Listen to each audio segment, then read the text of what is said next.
Shalom shalom nshuti zanje bakundwa bene data dusangiye umurimo w'Imana, bene data dusangiye urugendo rwo kuja mu ijuru, bene data mufise ibibazo bitandukanye, mufise amageragezwa, ingorane, kugendana ibisata by'amagwara byanse gukira. Ubu ni wa mwanya wacu kandi w'ikiganiro ciza cyane, aho tugiye kurabira hamwe ijambo ry'Imana, aho tugiye gusengera abagwaye kugira ngo bakire gukira, aho tugiye gusengera imitwaro itandukanye kugira ngo ibashe kuvaho, aho tugiye gusenyura imisozi, ibyari imisozi tugiye kubihindura amataba mu izina rya Yesu Kristo. Ubu ni wa mwanya wanyu rero, mutega amatwi kugira ngo mwumvirize icyo haragiye kuvugana nawe. Ijambo uyu munsi tugiye kwiga ko ni ijambo dusanga mu gitabo cya Yosuwa, igice cya 3 ku murongo wa 5 havuga ngo, maze Yosuwa abarira abantu ati, mwiyeze kuko ejo Uhoraho azokora ibitangaza muri mwebwe. Yesu nadutabare cyane.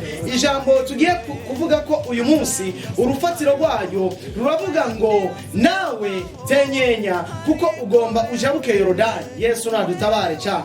Aya majambo Yosuwa n'amajambo Yosuwa yababariye igihe Abisirayeli bari mu rugendo, bafata urugendo bava muri Egiputa bagenda i Kanani. Urazi ko bahuye n'ibibazo byinshi, urazi ko bahuye n'amageragezwa menshi, turazi neza ko bahuye n'ingorane nyinshi zitandukanye. Hagera igihe bagenda bashika kuri uyu Yorodani, bagomba bajaruke Yorodani kugira ngo babandanye urugendo baramiriza bagenda mu gihugu Uhoraho yasezeranye, mu gihugu cyabo cy'isezerano i Kanani. Yorodani ngo basanga ngo uwo munsi gwasaze, uwo munsi amazi yarengeranye. Bageze aho hantu ngo maze ngo uwo munsi ntibyakunda ko bajabuka, maze ngo baguma aho nyene, ngo bamaranga iminsi 3 baraho atanu arajabuka. Ngo maze ngo iyo minsi 3 ishize, Yosuwa abarira abantu ati, biyeze kuko Uhoraho ejo hari ikintu gisha azokora ku buzima bwabo. Nagira ndakubwira nshuti yanje, iyo Uhoraho asezeranye umugisha ku buzima bwabo, iyo Uhoraho asezeranye ibitangaza ku buzima bwabo, iyo Uhoraho asezeranye amasezerano meza nawe,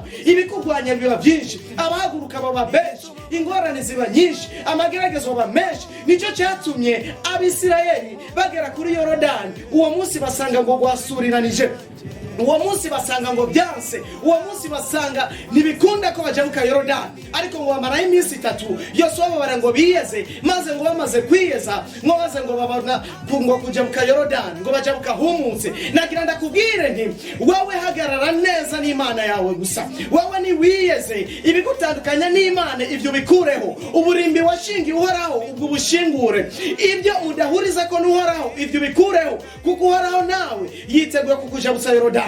Hariho henshi utarashika, hariho byinshi ugomba gushika ko ariko byanse, hari amasezerano ugenda ugana ariko byaranse kuyashikira, hariho byinshi ugenda urondera ariko byanse ko woronka. Kubera iki? Hariho byinshi bigutandukanya n'Uhoraho Imana yawe. Uyu munsi uragomba kubikuraho kugira ngo Uhoraho akore ikintu gishe ku buzima bwawe. Uru munsi uragomba gukuraho ibyaha, wozwe n'amaraso ya Yesu Kristo, ukureho amajwi yose kwagiriza ibibi, kugira ngo uyu munsi nawe ubashe kujabuka Yorodani y'ibibazo, uyu munsi ubashe kuyijabuka. Ndavuze ni mu izina rya Yesu Kristo, nk'umuvugishwa n'Imana, nk'umukozi w'Imana, Yorodani yose byanse ko ijabuka, ndavuze ni nibikunde uyu munsi ujabuke mu izina rya Yesu Kristo. Yorodani y'amagwara byanse ko ijabuka, uyu munsi ujabuke mu izina rya Kristo Yesu. Yorodani y'ibibazo uyu munsi uyijabuke mu izina rya Yesu Kristo. Ntacyo bitwaye ngisuriranije imyaka ingana gute, ntacyo bitwaye ngo bigendanye imyaka ingana gute, ntacyo bitwaye ngo byanse imyaka ingana gute, ariko uyu munsi nawe n'igihe cyawe, uyu munsi n'umunsi wawe, hageze ko nawe ujabuka Yorodani. Ariko icyo kwitondegwa nuko kwiyeza nk'uko Abisirayeli biyejeje, nk'uko babigenjeje, nk'uko bakoze, bamanza kwanza kwiyeza kugira ngo Uhoraho azane agakiza cyangwa ugutabagwa ku buzima bwabo. Bariyejeje bakuraho ibibatandukanya n'Uhoraho, nabo babasha kujabuka mu izina rya Yesu Kristo. Nawe uyu munsi ujabuke. Ijambo ry'uyu munsi ni iryo kujabuka. Uyu munsi nawe ujabuke, uyu munsi nawe utera intambwe, ujabuke. Nimba akazi ukora, uyu munsi ujabukira mu yindi promotion, mu byo ukora byose uyu munsi nawe utera indi ntambuko, mu kazi kawe uyu munsi nawe utera indi ntambuko. Ibyase byose ko ujabuka, inzitizi zose uyu munsi zivanweho mu izina rya Yesu Kristo. Amahoro aganze, ubwiza bw'Uhoraho nawe uyu munsi bugukayanganire. Urakoze ewe Uhoraho kubwa rino jambo. Hama turagomba gusengera bamwe bafise ibibazo bitandukanye, bamwe bafise imitwaro itandukanye, bamwe bagenda n'amagwara, bamwe bagenda n'ibisata byase gukira, amadiabeti, byaba ingorane,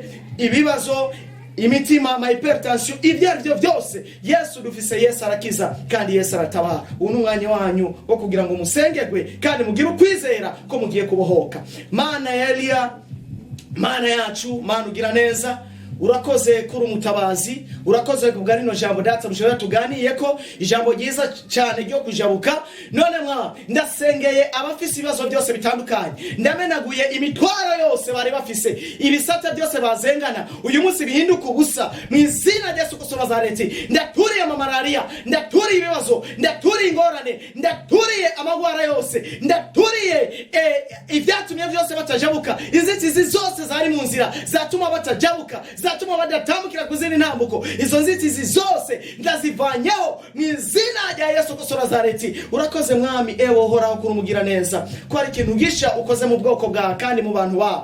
Nubihererwe icubahiro mwami w'abami, nushigwe hejuru muri byose mu izina rya ugera Yesu Kristo, amen.